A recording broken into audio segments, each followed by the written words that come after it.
और बिना अनुमति के रोडों पे आते हैं भीड़ में और आई लव मोहम्मद के नारेबाजी शुरू कर देती है। पुलिस पे पथराव शुरू हो जाता है, पुलिस भी लाठीचार्ज करती है अपने बचाव के लिए। 8-10 पुलिस वाले घायल हो जाते हैं। तो इस चीज़ को लेकर क्या कहना? देखिए, दोनों मामलों में योगी आदित्यनाथ फेल हुए हैं। जब फतेहपुर में दंगा हुआ वहां पर भी भीड़ ने एक मकबरे को तोड़ा, उस प्रकरण में योगी आदित्यनाथ फेल हुए, और ऐसे ही इस वाले प्रकरण में भी योगी आदित्यनाथ प्रॉपर तरीके से फेल है। यूपी का प्रशासन और शासन व्यवस्था बिल्कुल लचर है। क्या कहना चाहेंगे? इतनी लचर है कि भाई जब कानून व्यवस्था ठीक करी जा रही थी तो वहाँ जूते चप्पलें इतनी बिछी हुई बाद में पाई गई हैं, इतनी तो मार्केट के शोरूम में नहीं मिलती हैं। अब ये खुद कह रहे हैं वो दंगाई थे। अब दंगाई थे तो उनको अरेस्ट किया गया, फिर विरोध किस चीज़ का हो रहा है? आप मुस्लिम होकर के उनको दंगाई बोल रहे हैं, तो इससे अच्छी कल्पना कोई और तो कर ही नहीं सकता। अगर मैं हिंदू होकर करता तो शायद मुझे अलग समुदाय के लोग 200 गालियां देनी शुरू कर देते। तो आपने खुद ही व्याख्यान कर दिया कि वो दंगाई थे और उन्होंने ये सब किया। अब मुझे इसके बाद कहने की क्या आवश्यकता है कि नहीं थे? अब एक मौलाना है महाराष्ट्र से, उन्होंने कह दिया योगी आदित्यनाथ को दफनाने की धमकी दे दी, गाड़ने की धमकी दे दी। तो ये सब चीज़ें क्या दर्शाती हैं? उन मौलाना को बोलो, अभी एक कौन सी मस्जिद है वहाँ से 40 बच्चियाँ पकड़ी गई हैं 14-14, 15-15 साल की, उनके ऊपर टिप्पणी करो किस लिए उनको वॉशरूम में बंद किया हुआ था। स्टार्ट करें। नमस्कार, मैं अमनीसा पाल, आप सभी का स्वागत करती हूँ ऑल इंडिया न्यूज़ पे। देखिए, आई लव मोहम्मद को लेकर जो विवाद बढ़ता जा रहा है, अब आई लव महादेव भी सामने ये शब्द है वो आ गया है। अब देखिए, जिस तरीके से कल बरेली में मौलाना तौकीर रज्जा के एक इशारे पे जो पूरी भीड़ इकट्ठा हो जाती है और पुलिस पे पथराव शुरू कर देती है, और साथ ही पुलिस भी लाठीचार्ज करती है बचाव में। छोटे छोटे बच्चे भी नजर आते हैं पथराव करते हुए। अब सवाल ये खड़ा होता है कि गिरफ्तारी तो हो चुकी है मौलाना तौकीर रज्जा समेत 8 लोगों की, और कई सारे लोग हिरासत में भी हैं, और 2000 लोगों पे FIR हुई है। अब सवाल ये खड़ा होता है कि ये कोई साजिश लगती है देश में हिंसा भड़काने की, क्योंकि उधर लद्दाख की बात की जाए तो सोनम वांगचुक भी जिस तरीके से सोनम वांगचुक की गिरफ्तारी हो चुकी है। ये सब चीज़ें का क्या प्रभाव पड़ने वाला है भारत में? क्या कोई साजिश रची जा रही है देश में हिंसा भड़काने की? तमाम चीज़ों को लेकर सवाल जवाब करने की कोशिश करेंगे आम जनता से। शुभ नाम क्या हो सर? देखिए, नाम मत पूछिए वरना मुझे आप दूसरे मुद्दों पर डाल। नाम क्यों नहीं पूछ? चलिए मैं बताता हूँ। मेरा नाम मोहम्मद हबीब कादिर है और आगरा से बिलोंग करता हूँ मैं, उत्तर प्रदेश से। उत्तर प्रदेश से है, क्या बात है, वो भी आगरा से। एक मिनट रुकिए। अच्छा, क्या कहना चाहेंगे? देखिए, कल बरेली में क्या हुआ है कि मौलाना तौकीर रज्जा के एक इशारे के बाद, जुमे की नमाज के बाद तमाम लोग रोडों पे आ जाते हैं और बिना अनुमति के रोडों पे आते हैं भीड़ में और आई लव मोहम्मद के नारेबाजी शुरू कर देती है। पुलिस पे पथराव शुरू हो जाता है, पुलिस भी लाठीचार्ज करती है अपने बचाव के लिए। 8-10 पुलिस वाले घायल हो जाते हैं। तो इस चीज़ को लेकर क्या कहना? देखिए, दोनों मामलों में योगी आदित्यनाथ फेल हुए हैं। जब फतेहपुर में दंगा हुआ वहां पर भी भीड़ ने एक मकबरे को तोड़ा, उस प्रकरण में योगी आदित्यनाथ फेल हुए, और ऐसे ही इस वाले प्रकरण में भी योगी आदित्यनाथ प्रॉपर तरीके से फेल है। यूपी का प्रशासन और शासन व्यवस्था बिल्कुल लचर है।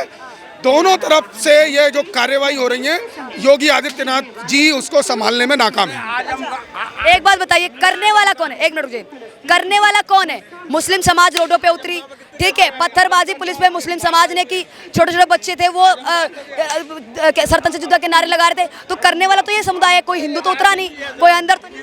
देखिए, फतेहपुर में भी दंगाई थे, फतेहपुर में भी दंगाई थे, हर भीड़ में दंगाई होते हैं। ऐसे ही ये जो मुस्लिम ये बरेली में प्रकरण हुआ है, इसमें भी बाहरी दंगाई घुसे हैं। जैसे फतेहपुर में दंगाई थे, ऐसे ही इसमें दंगाई घुसे हैं। अब ये दंगाइयों पर नियंत्रण नहीं कर पा रहे हैं योगी आदित्यनाथ जी। क्यों नहीं करते कोशिश? वो चीज बात कर रहा हूँ जो एक्सपर्ट, ये मैं जैसे आप, मैं माननीय आदित्यनाथ जी, मैं आपसे रिक्वेस्ट करता हूँ कि आप है ना फतेहपुर में भी नियंत्रण करिए और बरेली में भी नियंत्रण करिए। हम उत्तर प्रदेश के वासी हैं और वहाँ पे बहुत परेशान हैं। कानून व्यवस्था बिल्कुल लचर है। क्या कहना चाहेंगे? इतनी लचर है कि भाई जब कानून व्यवस्था ठीक करी जा रही थी तो वहाँ जूते चप्पलें इतनी बिछी हुई बाद में पाई गई हैं, इतनी तो मार्केट के शोरूम में नहीं मिलती हैं। अब ये खुद कह रहे हैं वो दंगाई थे। अब दंगाई थे तो उनको अरेस्ट किया गया, फिर विरोध किस चीज़ का हो रहा है? आप मुस्लिम होकर के उनको दंगाई बोल रहे हैं, तो इससे अच्छी कल्पना कोई और तो कर ही नहीं सकता। अगर मैं हिंदू होकर करता तो शायद मुझे अलग समुदाय के लोग 200 गालियां देनी शुरू कर देते। तो आपने खुद ही व्याख्यान कर दिया कि वो दंगाई थे और उन्होंने ये सब किया। अब मुझे इसके बाद कहने की क्या आवश्यकता है कि नहीं थे? मुझे आवश्यकता, देखिए, हिंदू, मुस्लिम, क्रिश्चियन, सिख, ईसाई जो संविधान के खिलाफ है, अलग अलग है क्या? हाँ, जो संविधान के खिलाफ है, जो दंगा कर रहा है, रोडों पे आतंक मचा रहा है, उत्पात फैला रहा है, चाहे वो हिंदू हो, मुसलमान हो, सिख हो, ईसाई हो, वो दंगाई है। दंगा फैलाते हुए तो एक ही समुदाय के लोग नजर आ रहे हैं। मैं लोकतंत्र में हूँ, जो भी लोकतंत्र देश के कानून के खिलाफ जाएगा वो दंगाई है। ऐसे उपद्रव करेगा, चाहे फतेहपुर में करे, चाहे बरेली में करे, चाहे कहीं पर भी करते हैं।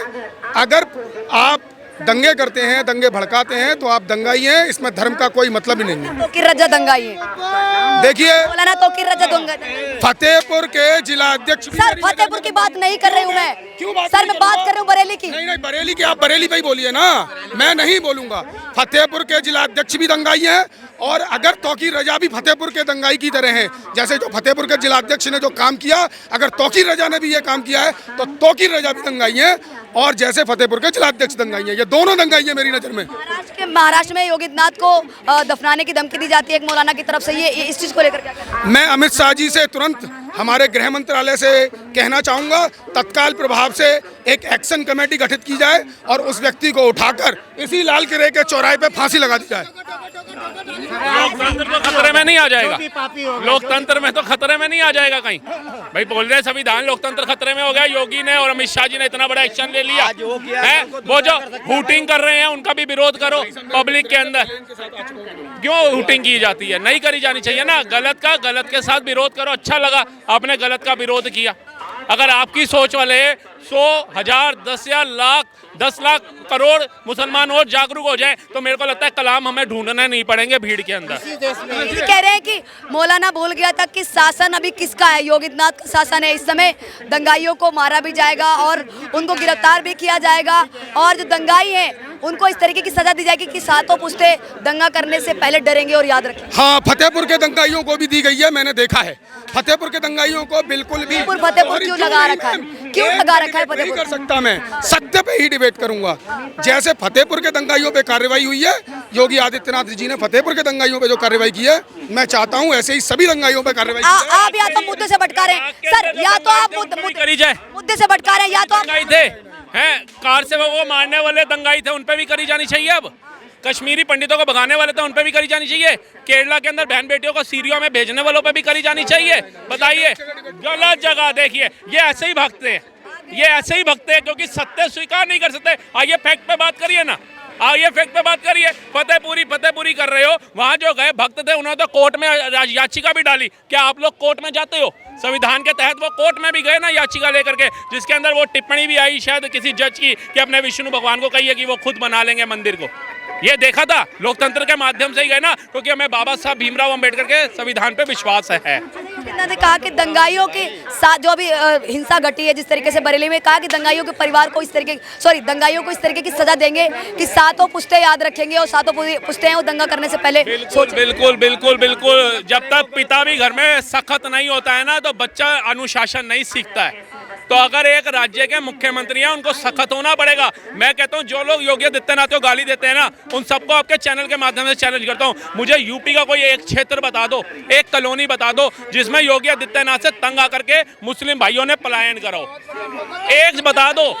पलायन कौन कर रहे हैं? जिनकी मानसिकता गुंडे बदमाशों की है, जो वहाँ पे वामपंथी सोच बिठा करके बैठे हैं, जो वहाँ पर आतंकवादी घटनाओं को वो देते हैं, संरक्षण देते हैं। उन लोगों को डर है योगी से, अच्छे सच्चे मुसलमान को नहीं है। अगर होता तो यूपी के तमाम मुसलमान यूपी छोड़ करके अलग अलग राज्यों में चले जाते। कोई नहीं गया। योगी आदित्यनाथ ने किसी भी अच्छे सच्चे मुसलमान के ऊपर अत्याचार नहीं किया। यही है कि आज वहाँ मुसलमान भी कह रहा है कि भैया हमें तो योगी चाहिए, क्योंकि वो अच्छा सच्चा, वो कलाम साहब की सोच वाला है। करोड़ों रुपए का ऑफर किया था नासा ने, ठुकरा दिया था लात मार के।